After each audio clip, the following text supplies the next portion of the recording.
तर ठाण्यात देखील अनेक तरुण उमेदवार विजयी झालेले आहेत। कोण आहेत हे तरुण उमेदवार ग्राफिक्सच्या माध्यमातून एक नजर टाकूयात। अभिजित पवार राष्ट्रवादी काँग्रेस, सिद्धार्थ दिलीप ओवळेकर शिवसेना, शहाजी संपत खुपसे ठाकरेंची शिवसेना, मर्जिया अशरफ पठाण शरद पवारांची राष्ट्रवादी, विक्रांत सुरेश वायचळ शिवसेना, सिद्धार्थ संजय पांडे शिवसेना।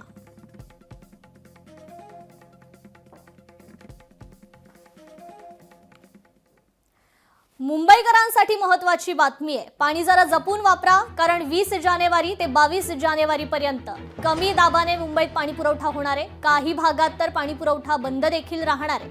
त्यामुळे पाणी जपून वापरण्याचं आवाहन आता पालिकेकडून करण्यात आलेलं आहे। मेट्रो लाईन 7च्या प्रकल्पाच्या कामासाठी हा पाणी पुरवठा संथ गतीने किंवा काही ठिकाणी बंद करण्यात येणार आहे।